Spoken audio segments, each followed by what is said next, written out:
부디 불교계의 승려들이 부역의 무거운 쇠사슬에서 벗어나 오로지 마음을 닫고 중생을 구하는 참된 수행의 도량이 되게 하소서. 현흥대사는 승려들을 부역의 쇠사슬에서 해방시키기 위해 직접 한양으로 가서 임금께 사정을 아뢰기로 결심하셨습니다. 어찌 사람의 생명을 살리는 물을 나르는 일을 마다하겠습니까? 현흥대사의 염원은 한치의 흔들림도 없었습니다. 대체 저 용은 무엇이란 말인가? 하늘에 계신가? 그 신비로운 기운이 왕의 가슴 깊숙이까지 파고들었습니다. 임금이시여, 승려들은 사람 취급조차 받지 못하고 군역과 부역의 짐에 짓눌려 수행은커녕 목숨을 부지하기도 어렵사옵니다. 한양 백리 안에 있는 기도처에서 나에게 아들을 점지해 주게나. 그리하다면 내 그대의 소원을 필히 들어드리겠네. 숙종은 현흥대사의 염원을 들어주는 조건으로 생남기원을 해줄 것을 청하였습니다. 억불의 쇠사슬에 묶인 승려들의 삶을 바꾸고자 했던 현흥대사의 그 간절한 여정은 과연 어떻게 되었을까요?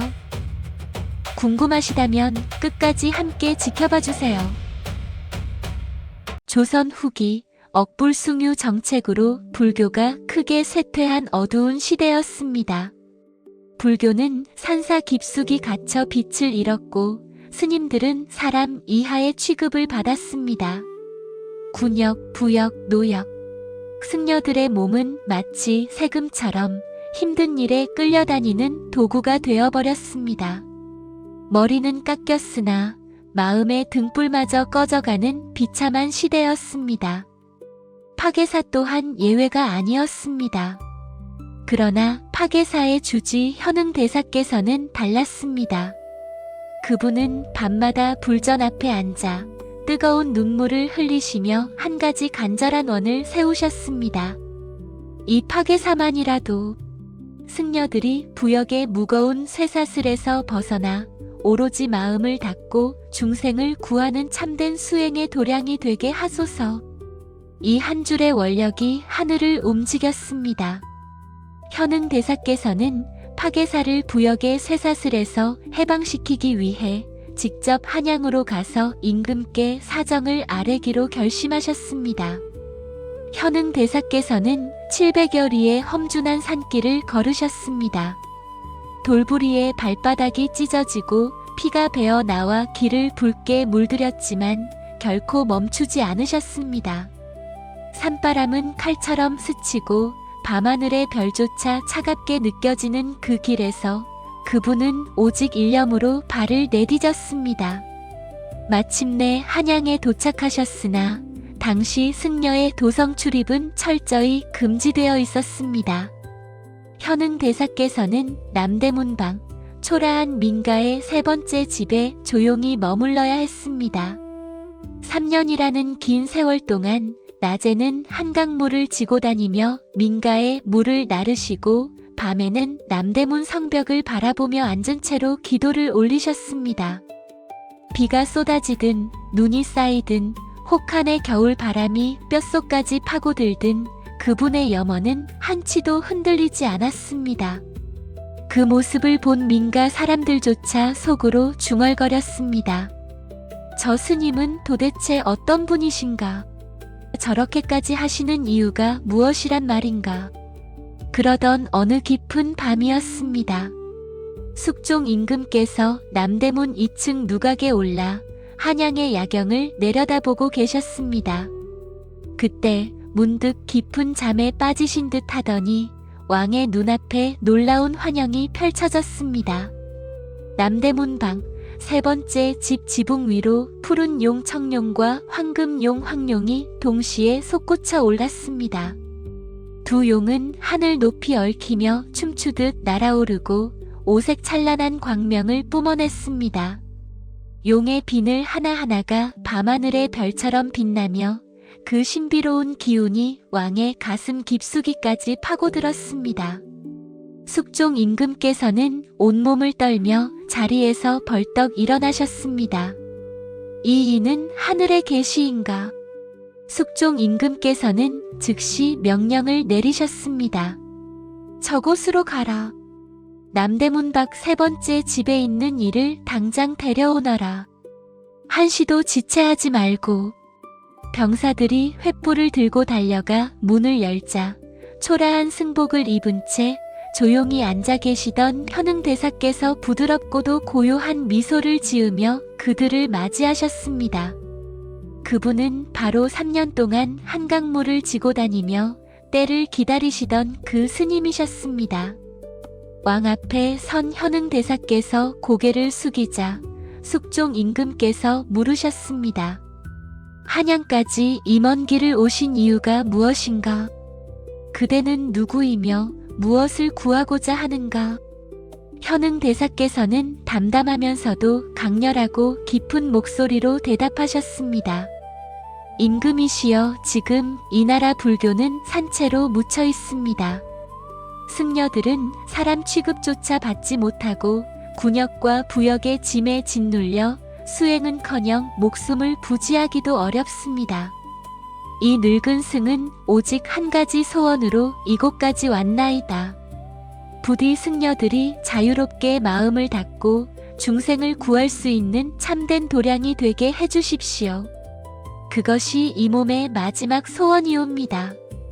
아들이 없어 마음이 무거웠던 숙종 임금께서는 그 말을 듣고 눈을 빛내며 한참 동안 스님을 바라보셨습니다. 그러다 천천히 입을 여셨습니다. 한양 백리 안에 있는 기도처에서 나에게 아들을 점지해 주시오. 그리한다면 그대의 소원 또한 들어주겠소. 현흥대사께서는 조용히 미소를 지으며 고개를 숙이셨습니다. 알겠습니다. 하늘의 뜻에 따르겠습니다. 때마침 한양 근처에 계시던 금강산 만회암의 농산대사와 함께 극진한 기도에 들어갔습니다. 현흥대사께서는 수락산 내원암에서, 농산대사께서는 북한산 금선암에서 70여일 동안 물 한 모금, 잠 한숨조차 제대로 취하지 않으시며 기도를 올렸습니다. 산사는 그분들의 뜨거운 염원으로 가득 차 있었습니다. 밤마다 이상한 신비로운 광채가 산등성이를 스치고 공기 중에 은은한 향기가 감돌고 있었습니다. 새들도 울음을 멈추고 바람조차 조용히 그분들의 기도에 귀 기울이는 듯 했습니다. 70일째 되는 날 현흥대사께서는 깊고 깊은 선정에 드셨습니다.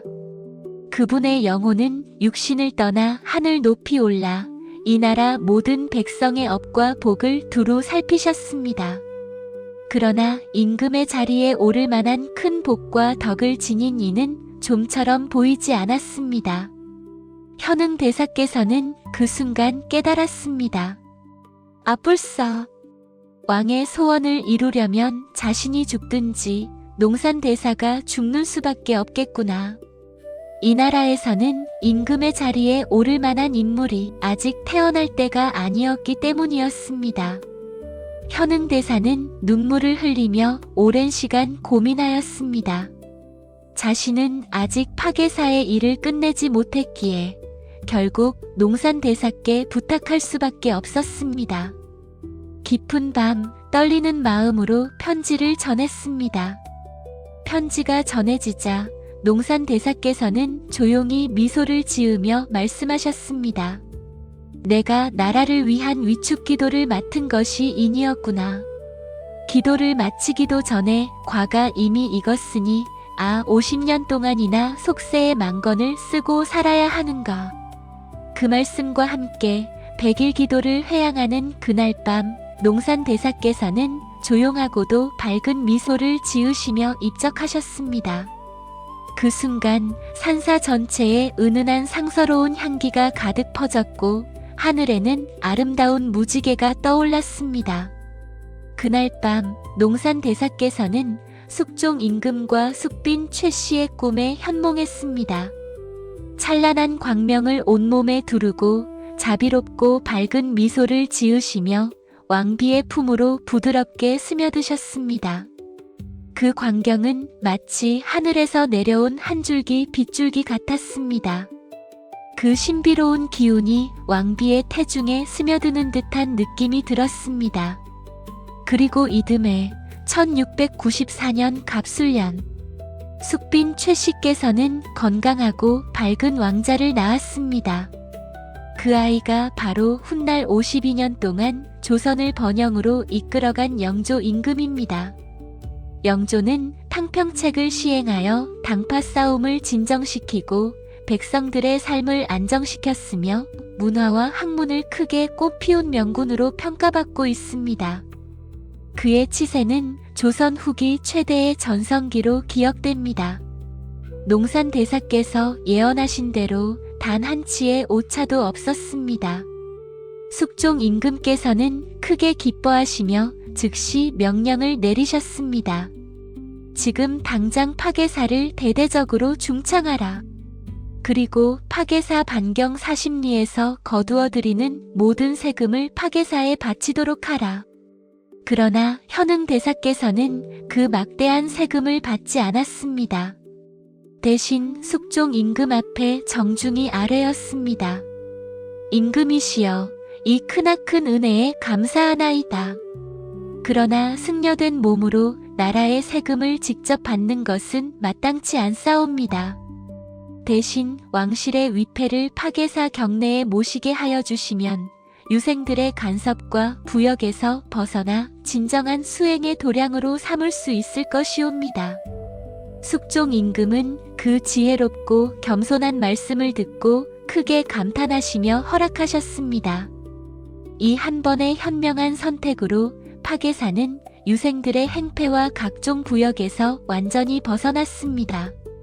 진정한 수행의 도량으로 거듭난 것입니다. 스님들은 이제 무거운 짐에서 해방되어 오로지 불법을 닦고 중생을 위한 기도에만 전념할 수 있게 되었습니다. 지금도 파괴사 부도반 옆에는 대소인계 하마비가 엄연히 서 있습니다. 이 비석 앞에서는 왕족이든 양반이든 평민이든 모든 사람이 말에서 내려 걸어가야 했습니다.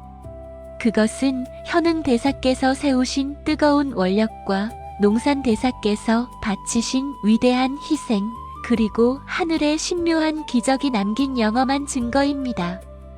이 이야기는 우리에게 참된 원력의 힘을 일깨워 줍니다. 한 스님의 간절한 마음이 하늘을 움직이고 또 다른 스님의 숭고한 희생이 세상의 운명을 바꾸었듯 우리 또한 한 마음으로 충분히 세상을 밝힐 수 있다는 것을 보여줍니다. 부처님의 가르침은 산속에 갇혀 있지 않습니다. 고난 속에서도 피어나는 연꽃처럼 오늘 우리 모두의 가슴 속에서 언제나 살아 숨쉬고 있습니다. 두 대사님께서 그러하셨듯이 부처님의 가피가 여러분의 마음에도 항상 머물기를 빌겠습니다. 나무아미타불, 나무아미타불.